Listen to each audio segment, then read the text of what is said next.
Your alarm rings. Another morning begins. The same weight sits on your shoulders. The same thoughts circle through your mind.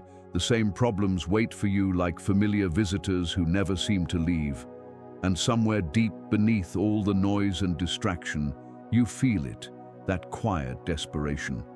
That sense that something in your life must change, yet you don't know what it is or how to begin. Here's the truth that almost no one tells you. You've been misled about your problems. You were taught that problems are simply things to fix. Get the right job, meet the right person, earn enough money, solve this one issue, and then everything will finally fall into place. Then you'll be okay. So you spend years chasing solutions. You work harder, you experiment with different strategies, you read books, watch endless videos, and ask people for advice. Yet somehow, the problems keep multiplying. New faces, same underlying pain. But what if most of your problems aren't really problems at all? What if they're only symptoms? Signs of a deeper misunderstanding about how life actually works, about what you can control and what truly matters. You're trying to trim the branches while the real issue is buried in the roots. 3 nights ago, I watched someone collapse into tears over a situation they had no power to change. They kept repeating the same question again and again. Why is this happening to me? And that's when something became clear. The question itself was the real problem, not the situation. Because that question assumes life is supposed to be fair. It assumes you're meant to be protected from hardship. That struggle means something is wrong with you. But what if struggle simply means you're alive? What if pain is information rather than punishment? What if the chaos in your life isn't proof that you're failing, but a signal that you're finally ready to see things from a new perspective? There's an ancient kind of wisdom buried beneath the noise of modern self-help. Not the kind that tells you to manifest your dreams or just think positive thoughts. The kind that looks directly at suffering and says, yes, this is difficult. Now what will you do with it? It doesn't offer easy answers because easy answers rarely create lasting change. This wisdom came from people who faced the harshest realities imaginable. People in chains who still found freedom. People surrounded by power who discovered emptiness. People who lost everything and realized the only things that truly mattered could never be taken away. They didn't write philosophy for scholars sitting in quiet libraries. They wrote survival manuals for people drowning in their own thoughts. And what they discovered has the power to eliminate most of your problems, not by changing your circumstances, but by changing you. Because here's the secret they all uncovered. You are both the problem and the solution. Every struggle you face exists in the space between what happens and how you interpret what happens. Today, I'm going to share 10 brutal truths, not theories, not ideas you can casually think about when it's convenient. These are tools that work immediately if you're courageous enough to apply them. They will make you uncomfortable because real growth always does. They will challenge beliefs you may have carried your entire life. They will ask you to look at yourself honestly, and that is one of the hardest things a person can do. But if you're tired of carrying weight that was never meant to be yours, if you're exhausted from repeating the same patterns that steal your peace, if you're ready to stop being controlled by your own mind, then stay with me. Every word matters. Every lesson builds on the next.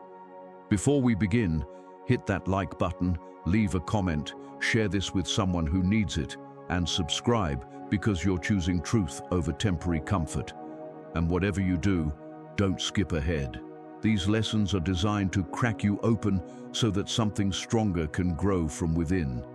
Your problems may not disappear overnight, but after today, you won't be the same person facing them. And that changes everything. If this resonates with you, type in the comments, I choose understanding over suffering. Number 1, your pain is not punishment, it is information.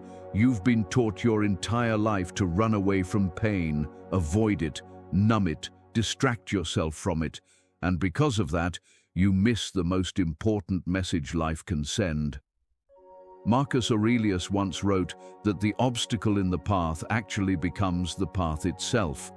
He wasn't trying to sound poetic, he was revealing a truth that many people live their entire lives without discovering. Your pain is trying to guide you, not destroy you. Every ache in your body is a form of communication. That anxiety you feel isn't necessarily your enemy. It's your nervous system warning you that something in your life isn't aligned with who you truly are. That heartbreak you experienced isn't meaningless suffering. It shows you exactly where you handed over your power.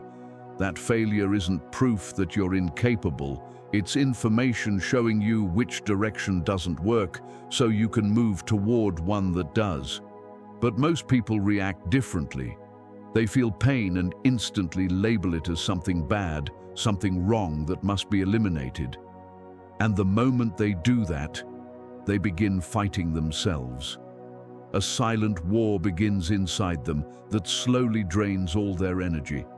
People swallow pills to silence symptoms without asking what caused them.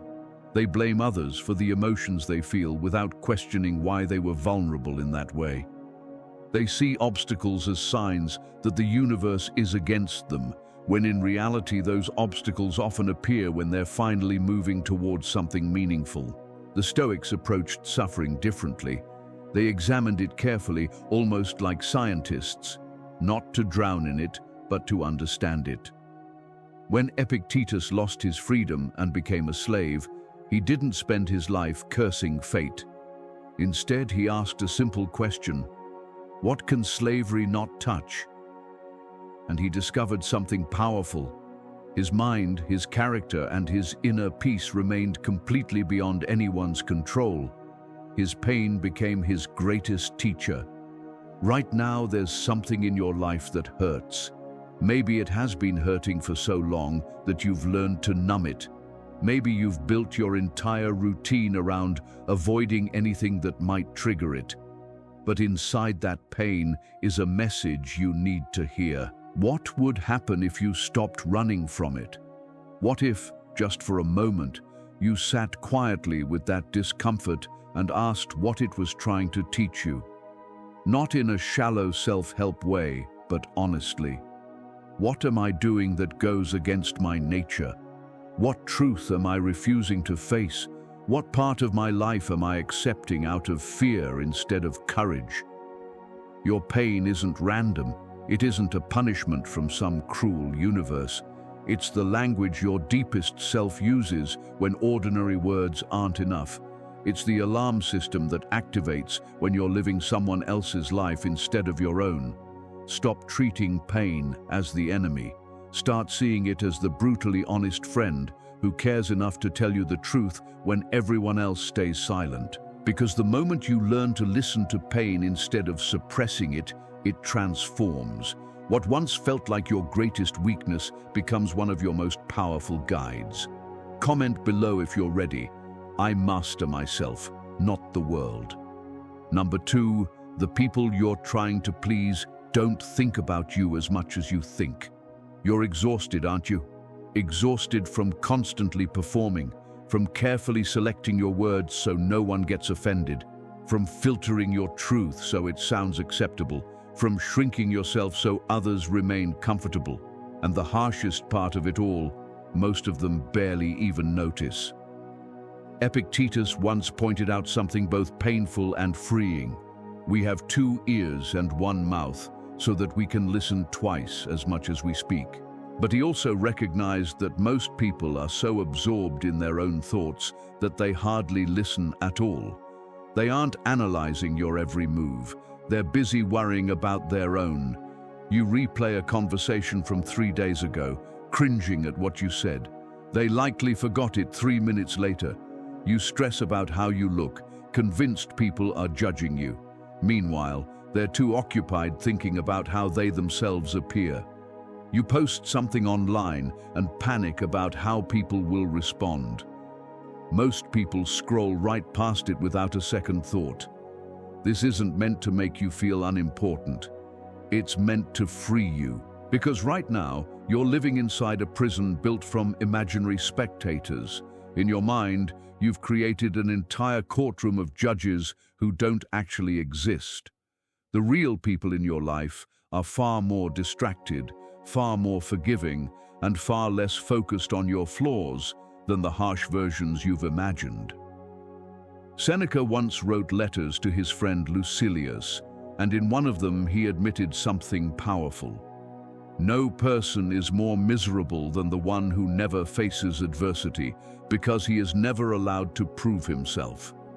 He understood that trying to maintain a perfect image for others doesn't protect you. It actually prevents you from becoming who you were meant to be.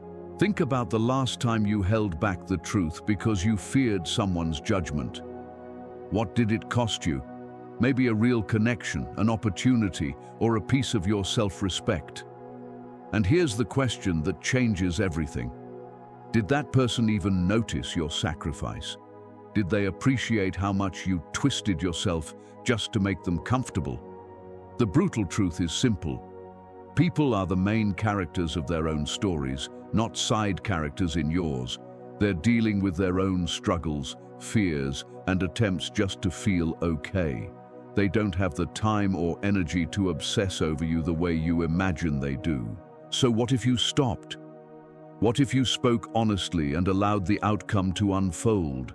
What if you dressed for yourself, acted according to your values, and released the exhausting responsibility of controlling everyone's perception of you? Some people won't like it. Let them not like it. Their discomfort with your authenticity says far more about their limitations than it does about you.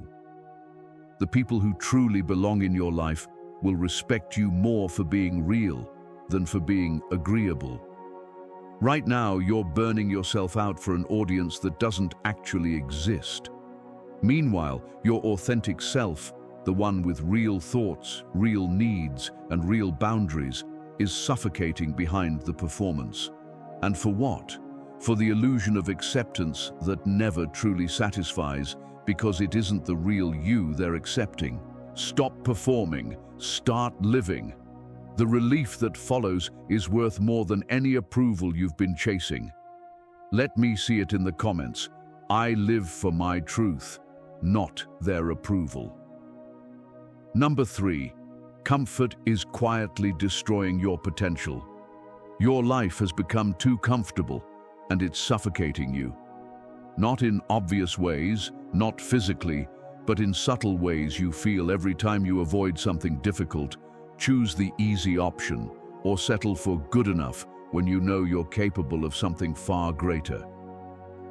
Marcus Aurelius once wrote that you must build your life yourself, action by action. He understood something modern society often forgets. Comfort doesn't build strength of character. Struggle does. Look honestly at your life right now. How many comforts have you created that are actually cages? The job that pays well but drains your soul. The relationship that's familiar yet unfulfilling. The routine that demands nothing from you. You tell yourself you're being responsible, practical, or realistic, but deep down, you know you're hiding. The Stoics practiced voluntary discomfort, not to punish themselves, but to strengthen themselves. Seneca would sometimes live as if he had lost everything, eating simple food and wearing plain clothing. Why would he do that? So poverty would never control him. So he would know, deep in his bones, that he could survive anything life placed in front of him. When was the last time you did something that genuinely challenged you? Not reckless danger, but meaningful difficulty. When did you last push beyond the moment where your mind said stop and enter the place where growth actually begins? If you can't remember, that's your answer. You've traded your potential for comfort, and comfort is a terrible master. Every time you choose comfort instead of growth, you're withdrawing from your future self. You're borrowing ease today and paying for it later with regret. Eventually, that debt arrives, and the cost is painful. It shows up as the person you could have become, quietly haunting the person you settled for becoming. The irony is that comfort doesn't even deliver what it promises. You believe that if you avoid enough difficulty, you'll finally feel safe and happy. But look honestly at your life. Has avoiding difficult conversations improved your relationships? Has staying in the safe job made you more fulfilled? Has protecting yourself from failure made you more confident? The answer is no, because confidence doesn't come from avoiding challenges. It comes from facing them and discovering you're stronger than you thought. Peace doesn't come from having zero problems. It comes from knowing you can handle whatever problem appears. Right now, you're capable of far more than you demand from yourself. There's a version of you that's hungry, driven, and willing to endure temporary discomfort for lasting growth. But instead, you've been feeding the version that wants to scroll endlessly, snack, sleep, and avoid anything difficult. What if you started choosing the harder path? Not perfectly and not all at once, but consistently. The harder workout, the difficult conversation, the project that scares you, the discipline that builds slowly day by day. Your potential is suffocating beneath layers of comfort. It's time to let it breathe, even if the air feels cold at first. Because the only thing worse than struggling towards something meaningful is living comfortably with the regret of never trying. Type this if you felt it. I choose growth over comfort every time. Number 4, your thoughts are not facts, they're habits. You believe everything your mind tells you, and that belief is the source of most of your suffering. Every anxious thought feels like a prediction. Every critical voice sounds like truth. Every fear feels like protection. But the Stoics discovered something powerful. Your mind isn't a machine designed to tell the truth. It's a machine designed to repeat patterns. Epictetus made a statement that still wakes people up centuries later. People are disturbed not by events, but by the opinions they form about those events. Think about that. Your boss didn't ruin your day. The thought you formed about what your boss said ruined your day. Your past didn't destroy your present. Your repeated thoughts about the past are damaging your present. Right now, your mind is running the same thoughts on an endless loop. I'm not good enough. People always leave. I'll never figure this out. Something bad is going to happen. You've repeated these thoughts so many times that they now feel like reality. They feel like part of your identity, but they aren't. They're simply patterns your mind has reinforced through repetition. Think about a record player. When the same song is played again and again, it creates a groove in the vinyl. Eventually, the needle drops into that groove automatically. Your mind works in a very similar way. The thoughts you repeat the most become the ones your mind plays automatically. And most people never realize they have a choice in this. Marcus Aurelius once reminded himself that the universe is change and life is opinion. He was the emperor of Rome, yet he knew that his greatest battles weren't against enemies on the battlefield. His real struggle was with his own patterns of thinking. He had to deliberately guide his mind away from resentment, fear, and bitterness toward acceptance, courage, and wisdom. You have been practicing negative thinking for so long that it has become your default setting. Someone gives you a compliment and your automatic thought is that they don't really mean it. You attempt something new and your instant reaction is that you're going to fail. You face a setback and your mind immediately says, "This always happens to me." But here's the truth that can change everything if you truly understand it. Thoughts are optional, not the first one, because that thought appears automatically based on your past conditioning. But the second thought is yours. The moment where you either accept the first thought or question it. The moment where you either follow the old groove or start carving a new one. When your mind says, "I can't do this," you can recognize it for what it really is. A thought, an old habit, a familiar pattern. And habits can be changed. You don't need to argue with it or fight it. Just notice it. There it is again, the same thought I've practiced for years. Then you can choose something different. Not a fake positive statement, but a truthful one. I haven't done this before, but I can learn. I've handled difficult things before. I can handle this too. This isn't about pretending everything is positive. It's about thinking accurately. Most of your thoughts are reruns, not breaking news. They are echoes from your past, not predictions about your future. Your mind will keep offering the same worn-out thoughts until you intentionally practice new ones.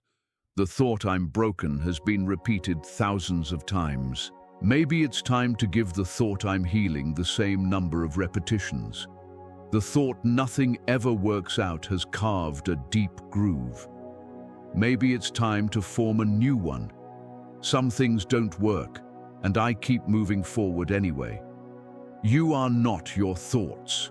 You are the awareness that observes them, questions them, and decides which ones deserve your belief.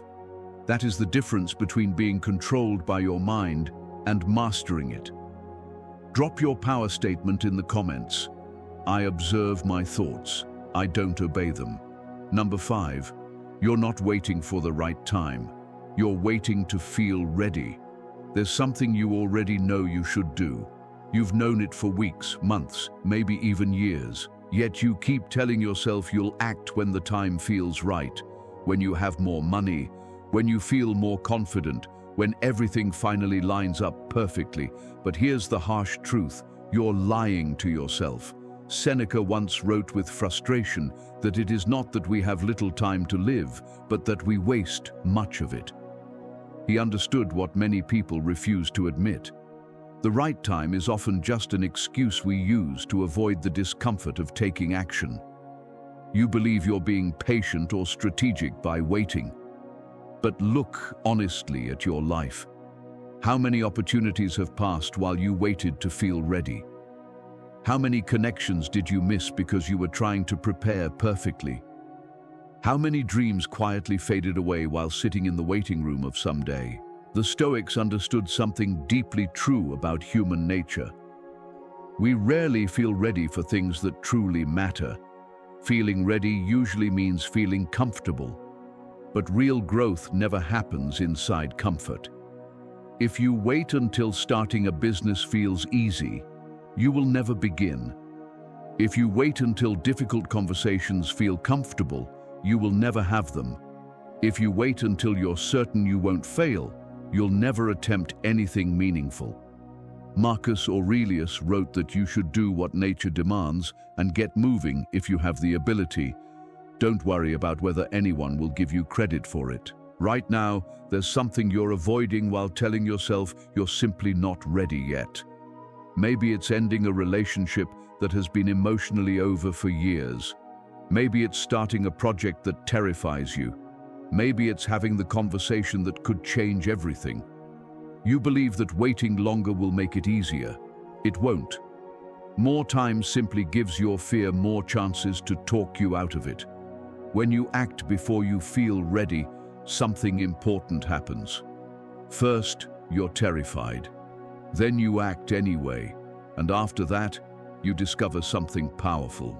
You discover that you're far more capable than you believed.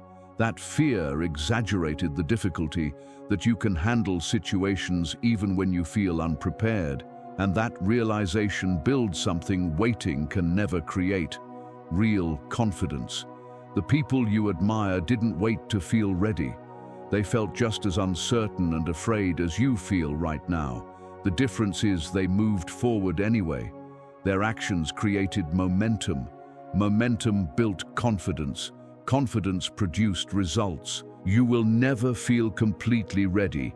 Not for love, not for change, not for risk, not for anything that has the power to transform your life. So stop waiting for a feeling that may never arrive. Begin before you feel ready. Make mistakes before you're perfect.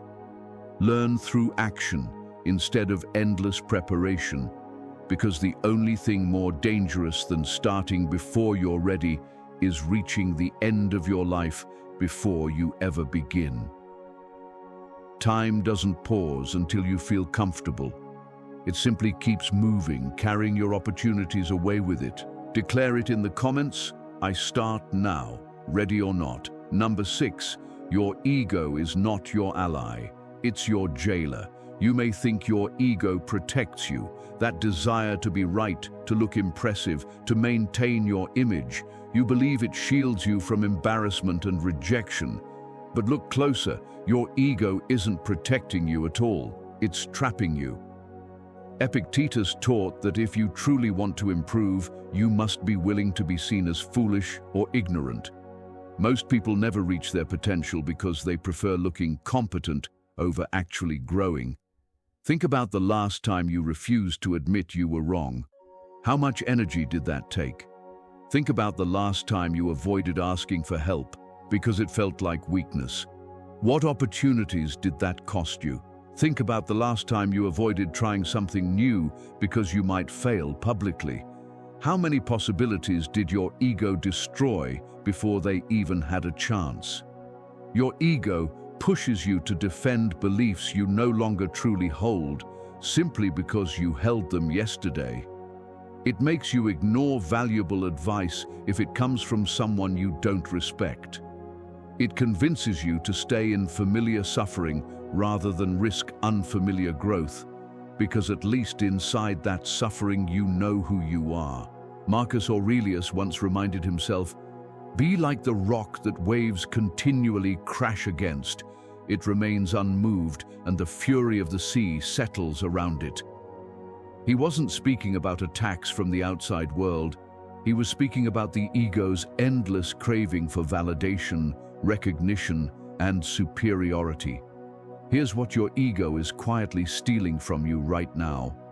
Real learning, because you can't truly learn if you already believe you know everything.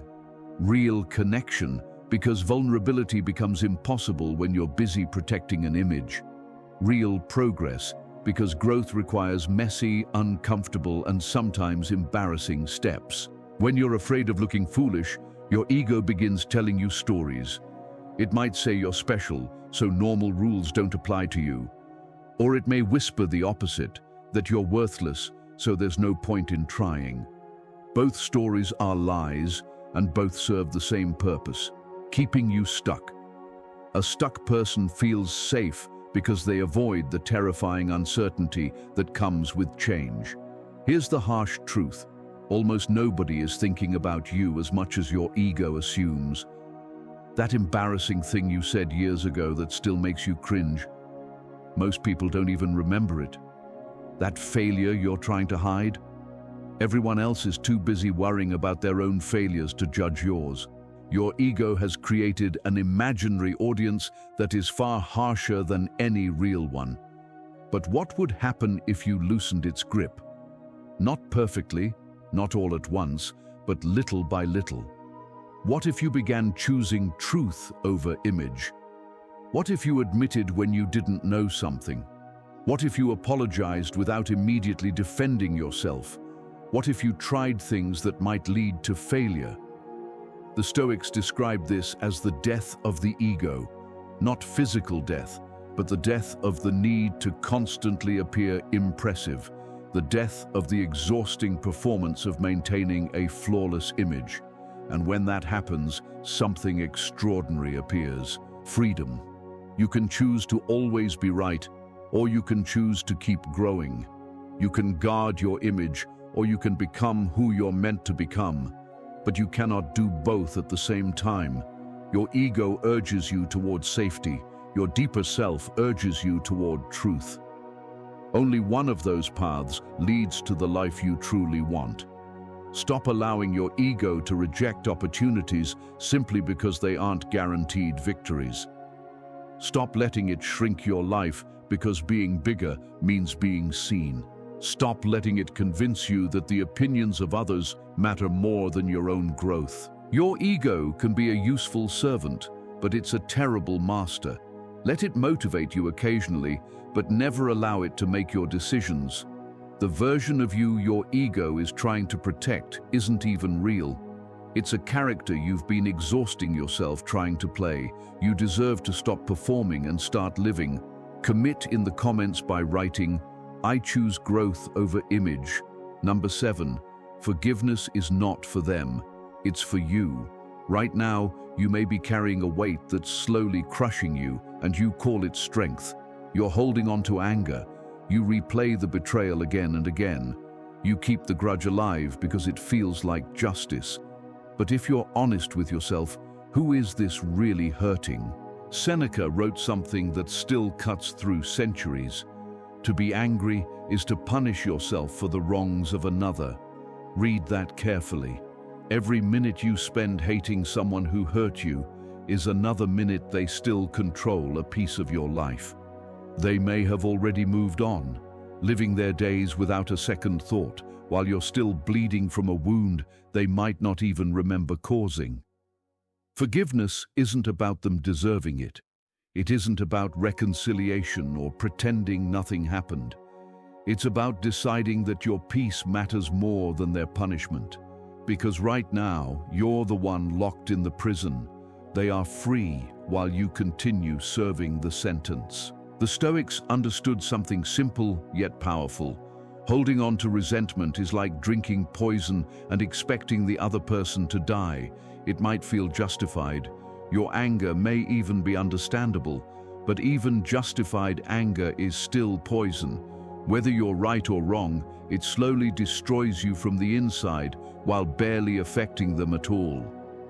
Think about the person who hurt you the most. Now consider how much space they occupy in your mind. How often do you replay what they did? How many conversations have you imagined in your head where you finally say the perfect words?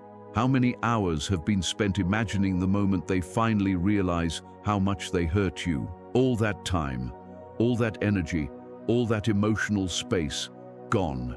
It feeds a fire that only burns you. Meanwhile, they may not be thinking about you at all. They might not even realize they hurt you.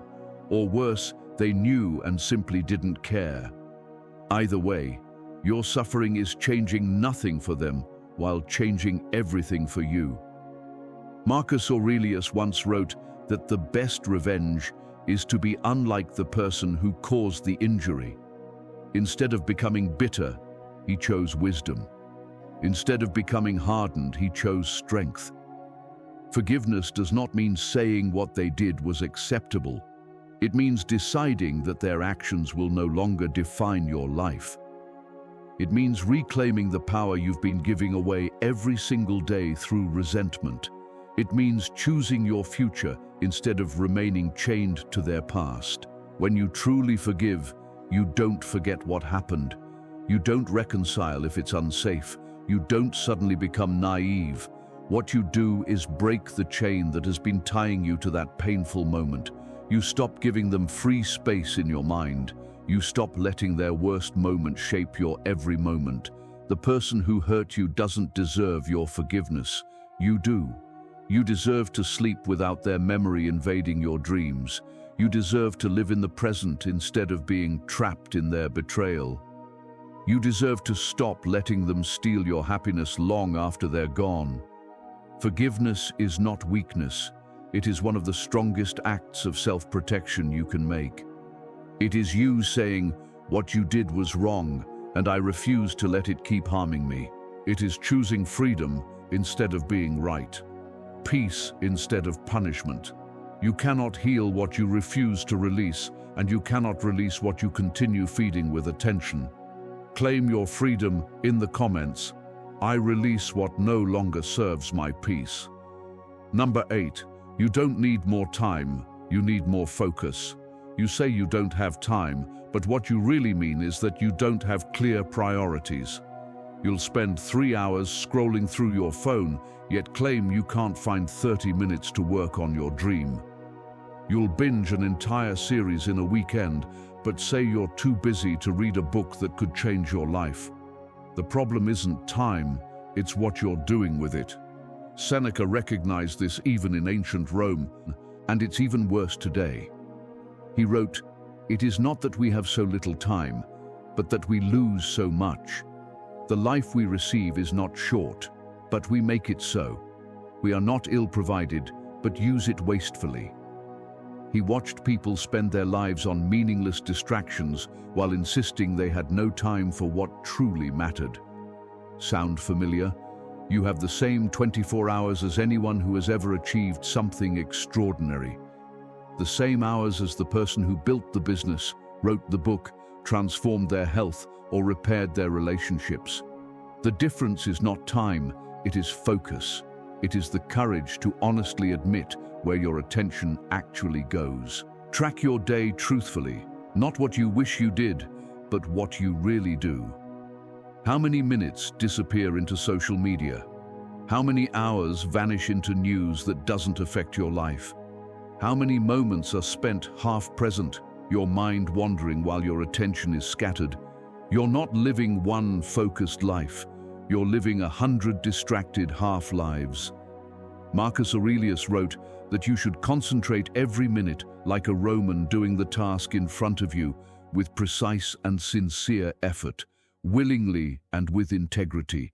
Every minute mattered to him, not just the ones when he felt motivated.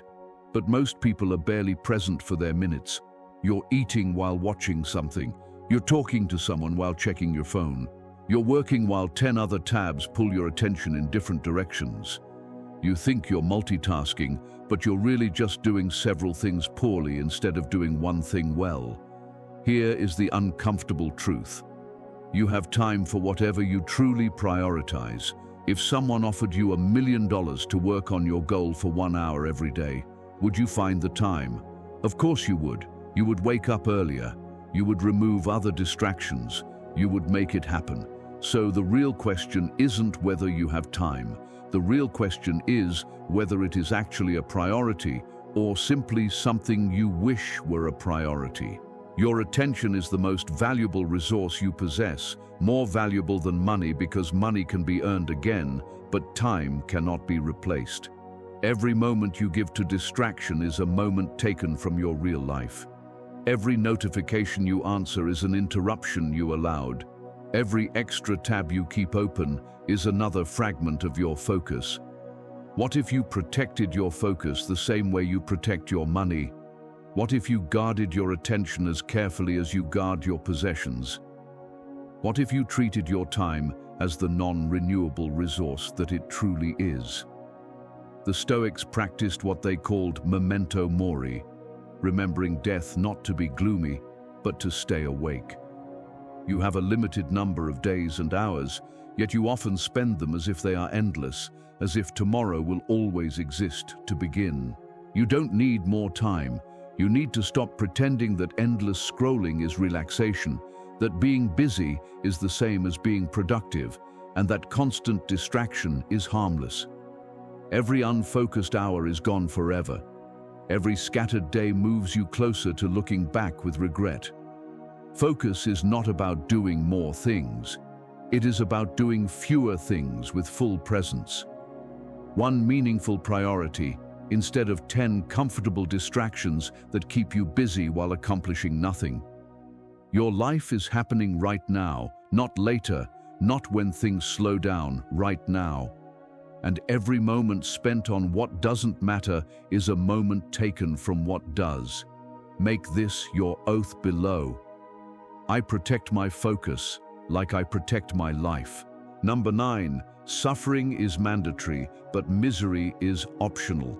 Pain will come to you. Loss will eventually visit. Failure will knock on your door. You cannot choose whether difficult things happen, but you can choose what those experiences mean to you.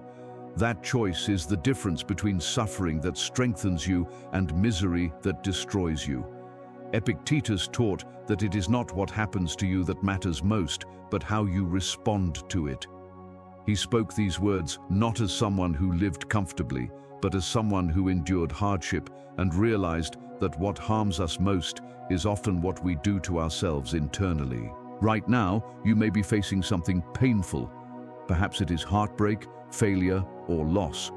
In moments like this, you have a choice that many people never notice they are making. You can allow the experience to break you down, or you can allow it to open you up. You can grow bitter, or you can grow stronger. The pain is the same, but the response creates a completely different life. The suffering comes from the situation itself. The misery comes from the story you attach to it. Imagine someone losing their job. The suffering is real. Bills, uncertainty, fear. But misery is the narrative they create. One person tells themselves they are a failure and that nothing will ever work again. Another person sees the same event as a chance to rebuild something better. The event is identical, but the meaning is different. Marcus Aurelius once wrote that if you choose not to feel harmed, you will not feel harmed.